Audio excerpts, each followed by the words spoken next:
The stage is set for the Indian Navy to begin formal cost negotiations with the high-level French delegation to procure the 26 Rafale marine fighter jets. The Navy is all ready to induct these supersonic jets for its 2 aircraft carriers. The French team will include senior officials from their defense ministry, industry representatives, amongst the other top officials who will be part of these negotiations. This deal is expected to cost around 40,000 crore rupees, which is the basic cost of the aircraft, and it excludes the missiles and the maintenance contracts. The first round of cost negotiations for the substantial acquisition will take place in New Delhi on 30th of May.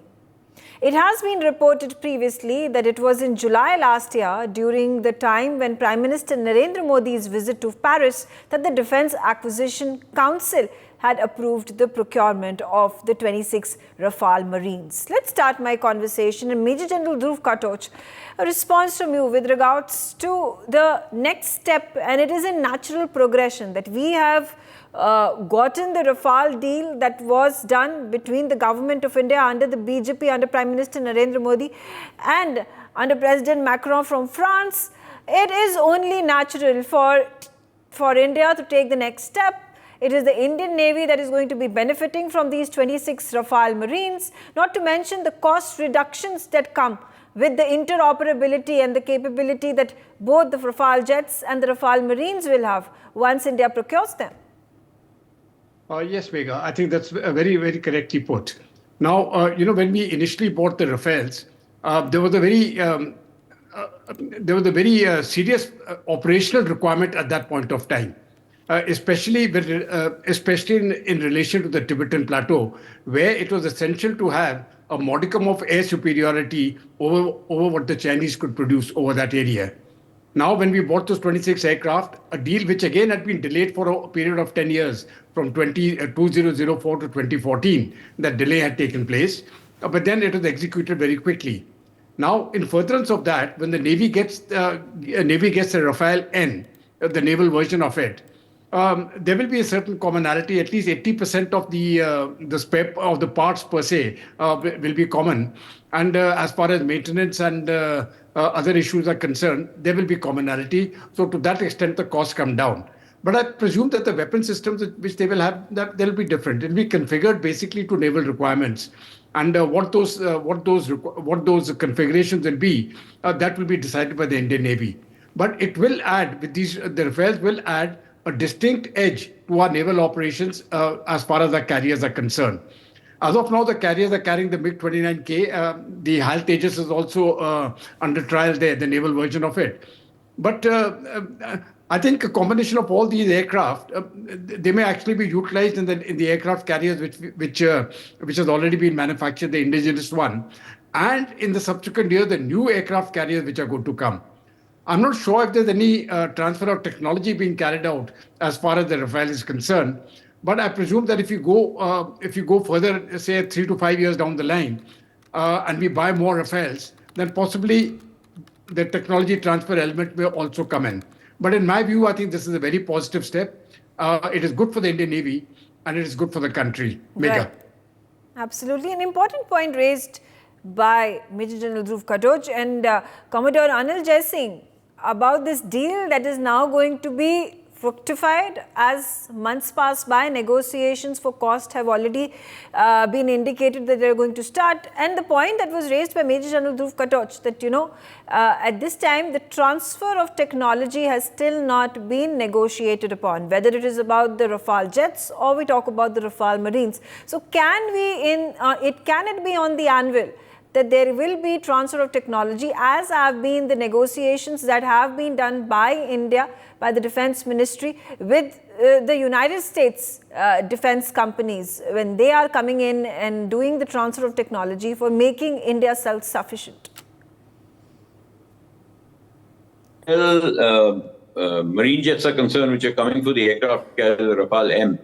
You're right, there is no transfer of technology that is being spoken about. There are only 26 aircraft that are being bought. This was actually, they were never meant to have been bought, because we should have by now had the indigenous LCA naval version ready for embarking on the carriers. But because of these happening and certain issues with its operationalization, the Navy had to sort of project a requirement for aircraft for the second aircraft carrier. As you're aware, we have the MiG-29, the other fighter jet with the Indian Navy, which is on the INS Vikramaditya. That MiG-29 can also be operated off the Vikrant, which is the second aircraft carrier. However, the numbers were obviously insufficient. So when the news first came of this aircraft being negotiated, it was between the Rafale, and there was a tough competition between the Rafale and the F-18, American F-18 Hornet, for which of the two would get selected. It was being spoken of as an intermediate requirement to meet the immediate operational requirements of the Navy. Now, frankly speaking, I think, there's no such thing as an intermediate requirement. The aircraft has not come for a few years. It's definitely going to be there for its entire service life, which could be 30 to 40 years. So obviously, it's going to be an integral part of our carrier air and our fleet air arm capability. Why it's being spoken of as an interim measure was mainly because there's an indigenous program which is very much on the anvil. It's called the twin-engine deck-based fighter, which is being developed by Hindustan Aeronautics Limited and the DRDO, and is expected that by 2032, this aircraft will probably be operational and in service with the Indian Navy, and will become the standard fighter jet for the aircraft carriers, the second aircraft carrier, the third aircraft carrier, and will be interoperable across all the carrier platforms. Right. So at the moment, that is why perhaps there's no talk of transfer of technology. However, as General Katroch pointed out, if the Rafale is going to and with the Navy, while we may not go in for transfer of technology to manufacture the aircraft, certainly the service, support, maintenance of the aircraft we should be able to do on our own in India over the years. Okay. And the other thing he brought out was, of course, that the Americans have come forward with some amount of support for aircraft technology. So have the French. The Safran engine, I understand, is going to be developed in India as well. So we'll wait and watch and see how much indigenization or self-reliance actually happens in this aircraft. Okay. But primarily, I think it should be focused on the maintenance and the portability of the aircraft. Okay. Ambassador Suresh Goyal, how does this play out when it comes to the bilateral relations between India and France? And what are the kind of optics that these kind of mega deals worth crores and crores of rupees reflect on the global strategic affairs? Megha, thank you very much. You have asked me the simplest of the questions, really, considering that I'm not an expert on the defense platforms, particularly for the Navy. And I'm so happy that Commodore Anil Jaisingh is here, who has given a lot of technical inputs, and Major General Dhruv Katroch, and to be followed by Captain Devnath. So let me basically give the view of a diplomat, really, in as diplomatic a manner that I can give on the very question that you asked. But if I do digress, please forgive me. See, any major commercial deal, and I'm calling it commercial deal, because all said and done, purchase of any defense platform does lead to commercial exchanges. And therefore, if you recall, the kind of agitation, I'm using the agitation, not agitation, but the activity, the negotiations which had taken place, the contest, it was not even a competition, the contest that took place between the USA and France and UK to some extent, basically, as to who should be the lead winner in supplying in India. And I remember one of our ambassadors who had played a very active role at that time eventually managed to get France right up ahead. And we got the Rafale here. So obviously, any major deal which really brings in billions of moolah to the supplying country obviously reinforces the bilateral relations. And therefore, when Commodore Anil Jaisingh said only 26, I said only 26? To me, 26 really sounds quite a lot, really. I mean, particularly for a country's economy, when it translates into how many billion? I think around 100 billion euros, really. So that's quite a lot, really. And therefore, it is important in the sense of bilateral relations between India and France, as much as if we had gone for the F-18s. You remember the kind of problems, not problems really, but the USA has been raising these issues over and over again, that after signing the nuclear deal, we have not bought any of the nuclear reactors from the USA. They have been raising the issues again and again. So ultimately, please bear in mind the fact that every agreement, every deal, unless it has monetary spin-offs, unless it has any commercial spin-offs, probably will not have any interest for either Macron or Biden or Trump, whoever it is. Trump will be even more transactional. Anyway, having said that, therefore, it is important in terms of bilateral relations. I just want to say one or two more things really here.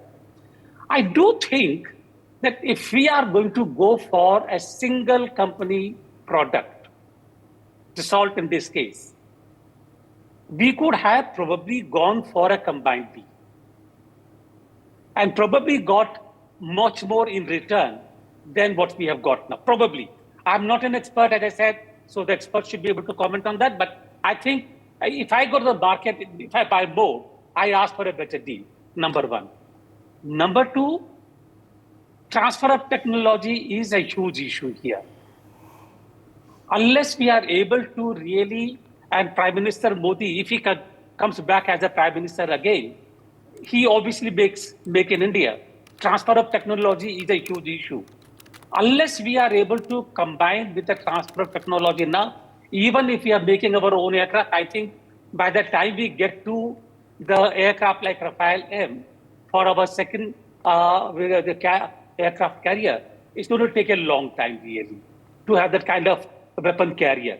And therefore, I think we should go in for the transfer of technology, of developing components, manufacturing components, and manufacturing, probably assembly will be a long time off, but at least components, parts, maintenance, servicing here would be an important thing. Okay. Over to you, Bekha. Okay. Group Captain U.K. Devnath, all these important points, and particularly how it is essential for India to be a country where there is not going to be just an assembly line, not just going to be the maintenance that will happen in India, that will obviously save costs, that will obviously allow for faster and more efficient maintenance of our aircraft, maintenance of the marine jets. But at the end of the day, if there is going to be transfer of technology, if all these jet engines are going to be manufactured here in India, it is going to be a game changer. To keep in mind what has happened in the last few months with the General Electric signing a memorandum of association with India, with HAL, to allow for co-production of these F414 fighter jet engines in India. Now, if that move can be made with the United States of America and a negotiation, an agreement being held, what's stopping us from doing the same with Dassault and France? Yes, Megha.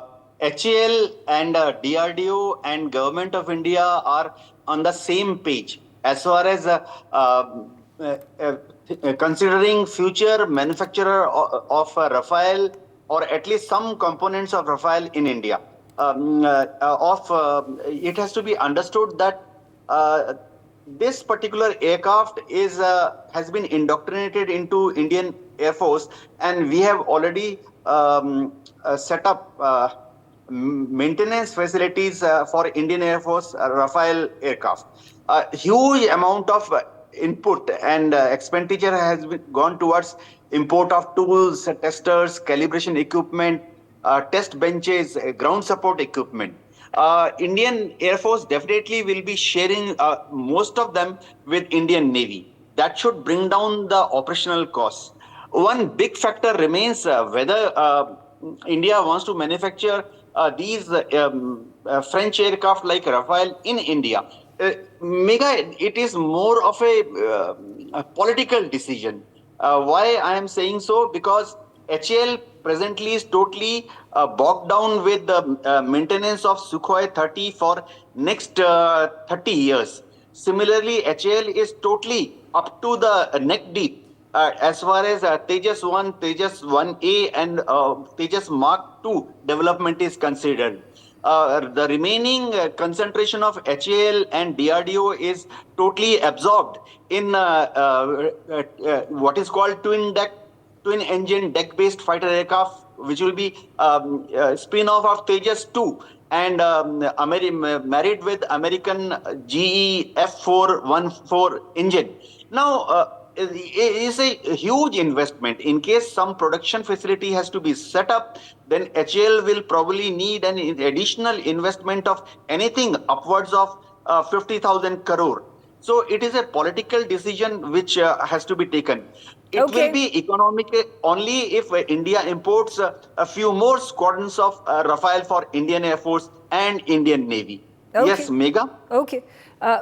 Major General Dhruv Katoch, so you've heard it from the rest of the panelists. We've spoken about how this improves the diplomatic relations between India and France, but also the kind of messaging that goes out to the United States of America, to United Kingdom, to Israel. In a circumstance where France has been an all-weather friend for India, even as there has been opposition and kind of dissent that has been shown by other superpowers, including the United States of America. Does this go on to show that India has its own interest in mind, as has been projected several times and acted upon as well under Prime Minister Narendra Modi, under the Ministry of External Affairs today in our country, that whether we are holding our deals with France or bringing about negotiations with the United States of America or dealing with Iran and opening up of the Chabahar port, or in turn also associating ourselves with Russia, which traditionally has been an all-weather friend. All these relationships are going to help in allowing India to have a larger foothold in the global geostrategic arena, and the United States is better off keeping its criticism away. Megha, I think a very distinct shift has taken place in India's foreign policy over the last decade. There is absolutely no doubts about that. And I think this is a very positive development, because the difference now is that we are no longer catering to what the Americans think or what is in Russia's interest or what is in Europe's interest. The prime factor is now what is in India's interest, and that is being followed regardless of how others may view it. So when we are looking at this purchase of the Rafale, earlier the 26 aircraft and now the negotiations which are going on for the 26 naval aircraft, it suits India's interests. And but we have also bought very sophisticated equipment in terms of aircraft from the United States. We bought helicopters, we bought aircraft, we bought artillery guns. So that suited our interests then. But as far as foreign policy is concerned, I think the very aspect of strategic autonomy which India is looking for, that we will pursue regardless of what other people think. These weapon sales, earlier they used to be linked in some sense to certain foreign policy goals. But now I think we are maintaining strategic autonomy, and we will do what we feel is in our interest. Just two small points. Ambassador Goel made the point of the cost being 100 billion euros. It is 4 billion euros, not 100 billion. So when you put 40,000 crore rupees into euros, it comes to about 4 billion or so odd euros. It is something which India can eminently afford. The other point, as far as the Make in India, can we get the transfer of technology for Rafale? I don't think it is necessary to get the transfer of technology for Rafale. But it is important to get transfer of technology. Now, it could be for another engine or for another system, but a complete set of technologies, because India's problem is not in the manufacture of aircraft. India's problem is in the manufacture of the power base, the engine.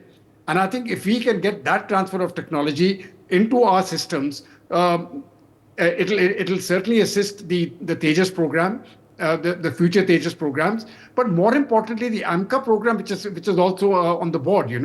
Again, the engine problem comes in there. So whether it is the American engine or a French engine or some other engine, but it has to be a complete transfer of technology where India can take it forward, and then we will be practically self-contained in manufacture of aircraft. Megha. Okay, all right. Commodore Anil Jai Singh, also keeping in mind the kind of threats India faces when it comes to the Indian Ocean region and allowing for free and open marine territories in the Indian Ocean region. How significant does this step become for us to equip ourselves with the 26 Rafale Marines? I think it's extremely important for the simple reason that the very reason India wants a minimum of 3 aircraft carriers, which has been the Navy's long-standing request from the government, is so that at any given time, we can have 2 operational carriers with their battle groups available in the Indian Ocean, one on our eastern seaboard and one on our western seaboard. Because the Indian Ocean is a vast body of water, and we need that kind of force to be able to secure the Indian Ocean from any inimical entry of any extra-regional powers. For that, we need at least 2 aircraft carriers operational at any time. For 2 aircraft carrier groups to be operational at any time, we have to ensure that each one of them is fully equipped independently as a full-fledged carrier battle group. Now, with the number of MiG-29 aircraft that we had to divide these aircraft between the 2 carriers, which obviously would have truncated the amount of capability available with each carrier. So it is in that context that these 26 aircraft are going to make the difference. With the availability of 26 more aircraft, obviously, when you have 26, about 60 to 70 or 80% are probably available at any given time. The others are at various stages of maintenance. So we will need those kind of numbers just to ensure. That's why I said only 26 aircraft was because this just about meets our basic requirement of making sure that we have 2 fully equipped carrier battle groups at sea. We can project power anywhere in the Indian Ocean at any time against any adversary if we have this kind of capability. And we cannot afford to dilute this on any side, either on an eastern seaboard or on a western seaboard. You must understand, navies take time to build. Now, this aircraft carrier and these aircraft are going to serve us for the next couple of decades. In the meantime, of course, we'll be further reinforcing and augmenting our naval capability. But we also have an adversary who's building up a very powerful navy very rapidly, with the intention of being a major player in the Indian Ocean subsequently. So we have to ensure that at no time do we allow the advantage to slip, the decisive combat edge to slip from us to them. Okay. So for that, this is the basic minimum force requirement that the Navy requires, just to ensure that we always retain the combat edge, at least in the Indian Ocean, if not beyond. Ambassador Suresh Goyal, carrying forward the conversation and the traditional Sukhois and the mix that our soldiers, that our armed forces had been using, our fighters had been using, had a lot of problems. In fact, there have been a number of crashes that have been reported, injuries, deaths as well. Do you think this decision to pick the Rafales and now the Rafale Marines is a little belated, could have been done much before? Megha, look, I have been dealing with Russia for more than a decade when I was working in the Ministry of External Affairs. In different capacities, I've been dealing with China. And therefore, I don't think we should make really a contest between MiGs and Sukhois and Rafale. Every weapon system, every platform has its own value depending upon the different requirements and what we are. And please do remember that our MiG-21s have given a huge fight to even the F-6s, sorry, I forget the F-2s earlier. So that is not the point at all. And I don't think we should really say that if we had taken Rafales earlier or F-16s earlier, they were not available at that time. We had to go to the Soviet Union and then Russian Federation because we didn't have those weapon systems available, even if we wanted them. I remember that even during the 1971 war, when we wanted to have the spares for our own MiGs, we had to scout around. We had to go around here and there because the kind of spares that we wanted, the quantity, were not simply available. So I think situations demand different responses. That is number one. Number two, just to carry on a bit further from what you were discussing earlier in terms of our own relations with the USA, with Russian Federation, etc., etc. The foreign relations is an issue of developing dependencies between India and the other countries. If the dependency is one way only, it's a problem because that dependent connection can be cut off by the leveraging power anytime. But if the dependency is of a bilateral nature, where both benefit from each other, it works. And if we have more than one such dependable bilateral relations, they all combine to form a stable system. Anybody who works in the area of physics will understand what I'm talking about. A stable system can only be enforced when there are multiple such dependable links. And I think from that point of view, what we are doing is now really the best thing that we can do under the circumstances. Megha. Okay. Group Captain UK Devnath, I'm going to ask you the same question about a number of unfortunate incidents that have taken place in the MiGs that are getting crashed, the Sukhois that have also gotten crashed. There were sorties that were conducted. There are armed forces, our Air Force officers who have unfortunately been martyred in several of these incidents. And there was quite the controversy raised that are our fighter jets so obsolete that they have to be replaced, and how soon can they be replaced was the question that was raised. So how do you view the situation where the Rafales have been inducted, now the Rafale Marines? Can this improve the situation in the Indian Air Force, and how our fighters are then flying them and flying in protected aircraft? Yes, Megha, you are right.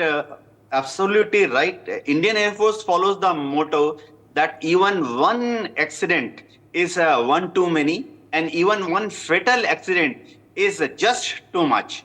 So all our administration, operational capabilities are oriented towards what is called ultimate flight safety environment has to be created, in which we almost have next to nil accidents or fatalities. Having said that, Air Forces all over the world know one fact, that there has to be some accident after every 10,000 or 20,000 hours of flying.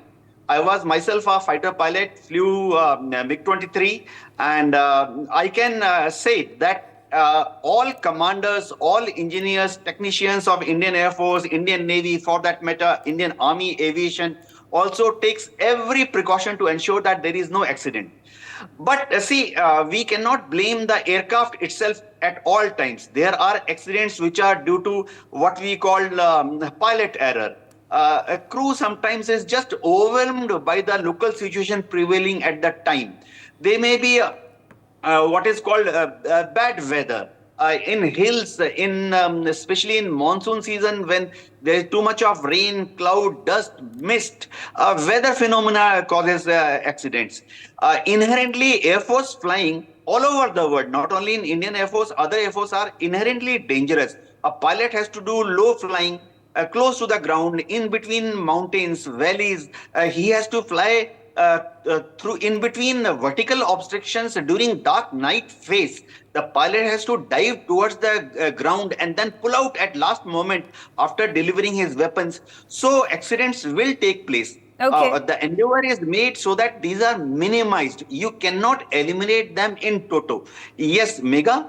Okay, all right. Fair enough. Thank you all for giving your opinions on the subject. For more such videos, subscribe to the NewsX YouTube channel, hit the bell icon.